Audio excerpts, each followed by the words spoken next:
보일러의 효율적인 사용법, 연료비를 아끼는 방법, 그리고 각방 제어가 필요할까, 불필요성에 대해서 말씀을 드리도록 하겠습니다. 보일러 실내 온도 조절에 대한 개념을 좀 설명해 드릴게요. 우리나라 보일러는 다 똑같습니다. 기본적인 개념은 실내 온도 조절 모두 다 가능합니다. 방에 실내 온도를 24도로 맞춰 놓으면 24도가 되면은 꺼지고 24도보다 내려가면은 켜지고 하는 거죠. 그 다음에 온돌 모드, 우리나라 보일러는 다 있습니다. 예약 모드, 우리나라 보일러는 다 있습니다.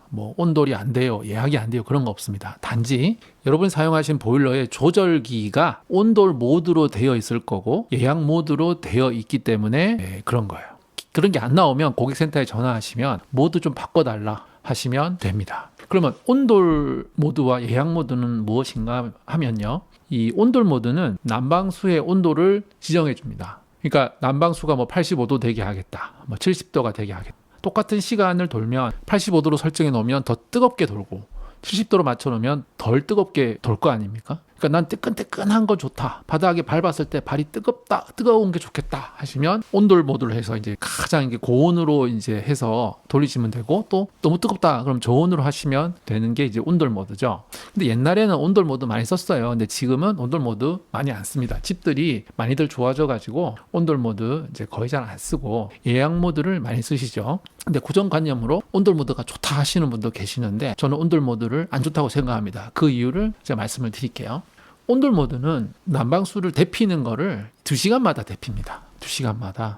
그러니까 이제 우풍이 많은 곳에 온돌 모드로 하라 그래요. 뜨거운 거 좋으니까. 근데 2시간마다 돈단 말이에요. 그 2시간마다 20분, 30분 정도 물을 뜨겁게 최고 온도, 설정한 온도로 만드는 거예요. 예를 들어 85도다 그러면 2시간 동안에 딱 30분만 난방수가 85도가 되게 한 다음에 그 뒤로는 계속 그 물을 돌리는 거예요. 그 물이 또 나중에 차가워진다는 거죠. 2시간 만에 또 식어버리니까. 우풍이 많은 집은 또 금방 식을 거 아니에요. 그러니까 2시간마다 차가워졌다가 따뜻해졌다가 차가워졌다가 따뜻해졌다가 이게 반복이 되기 때문에 온도 차이가 날 수밖에 없죠. 그리고 뜨끈뜨끈한 거 좋아하시는 분은 예약 모드도 참 좋아요. 예약 모드가 뭐냐면 얘는 무조건 가장 뜨끈뜨끈하게 데펴요. 예약 모드는. 온돌 모드의 85도가 가장 뜨거운 거라면 이 예약 모드에서는 85도로 돌려요. 근데 얼만큼 돌리느냐? 내가 지정한 시간마다 돌려요. 1시간마다 10분을 돌려라 라고 설정해 두면 1시간마다 최고 온도로 10분을 물을 데피는 거예요.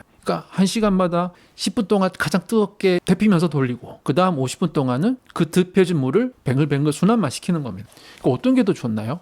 예약 모드도 가장 뜨겁게 해서 돌려요. 근데 자주 돌리니까 온도 차이가 많이 나지 않겠죠. 그래서 저는 예약 모드가 온돌 모드보다 좋다라고 생각을 하는 거예요. 예를 들어서 온돌 모드로 온돌 모드를 해놓으면은 2시간마다 30분씩 그 온도로 돌리거든요. 그러니까 예약 모드에서 2시간마다 30분 해놓으면 온돌 모드 최고 온도랑 똑같은 거예요. 어쩌면 온돌 모드로 해야 되는 건 뭐냐면 바닥이 너무 뜨거워, 난 너무 뜨거운 거 싫은데 라고 하시는 분이 온돌 모드로 가셔야 되는 거예요. 아시겠죠? 온돌 모드는 우풍이 많으면 바닥이 뜨끈뜨끈해지니까 전혀 그거 아니고요. 근데 중요한 거는요, 이게 실내 온도로 지정을 하면 예약과 온도는 무시가 되는 거고요. 예약으로 돌리면 실내 온도, 온도는 다 무시되는 거예요. 이 세 개 중에 딱 하나만 내가 사용할 수 있다는 점입니다. 그래서 저는 주장창 예약 모드로 합니다.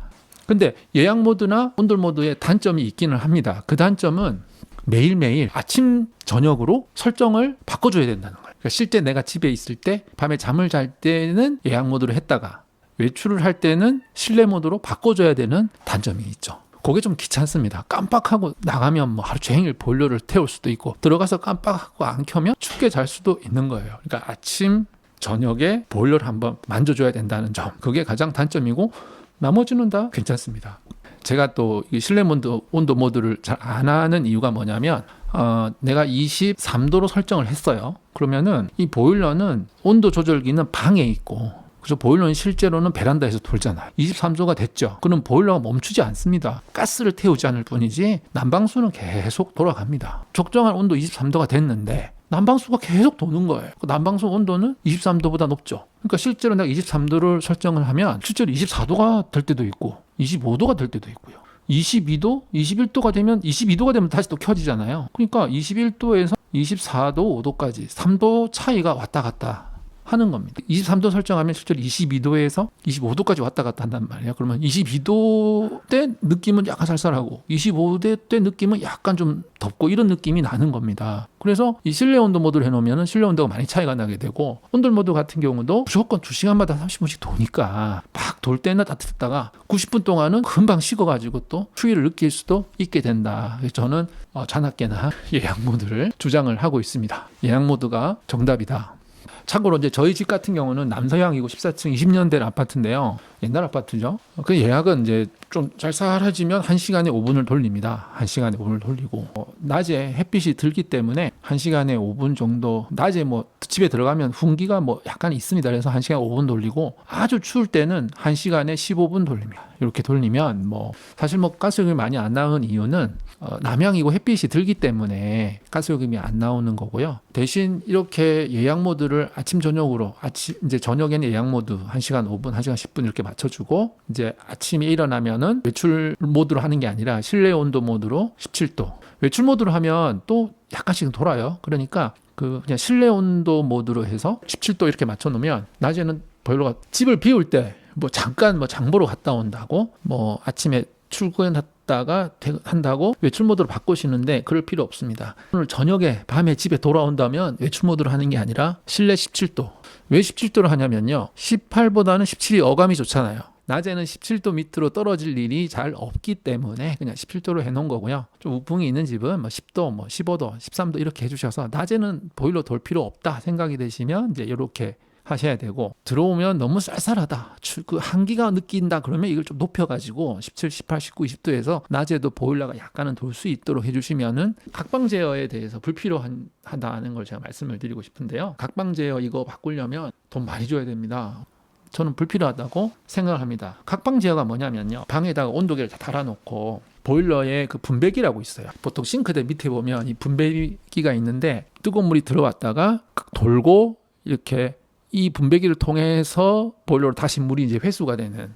그래서 각방 제어는 뭐냐면, 여기 지금 밸브가 다 있잖아요. 밸브가 딱 이렇게 하나, 둘, 셋, 넷, 다섯, 여섯, 7개가 있는데 7개의 밸브를 열었다가 닫아줬다가 해주는 거예요. 그러니까 그 각방 온도 조절기가 뭐 설정 온도가 되면 얘를 딱 닫아버려요. 그럼 물이 더 이상 안 돌겠죠. 따뜻하지 않도록 그렇게 하는 각방 제어인데, 사실 그 보일러 자주 껐다 켰다 하지 마시고, 요 보일러 조절기 보면 요 밸브가 있는데, 이 밸브를 요 상태에선 사람이 조금 열고 조금 닫고 이게 세기를 좀 조절할 수가 있습니다. 여기 보면 어떤 건 많이 열려 있고 어떤 건 다 열려 있잖아요. 1, 2, 3번 같은 경우는 다 열려 있고, 4번은 조금 열려 있고, 5번 조금 열려 있고, 침실 1도 조금 닫혀 있는 느낌이잖아요. 저 끝에는 닫아놓고. 이건 왜 그러냐면, 덥다고 하는 방은 요거를 조금 닫아요. 어느 정도만.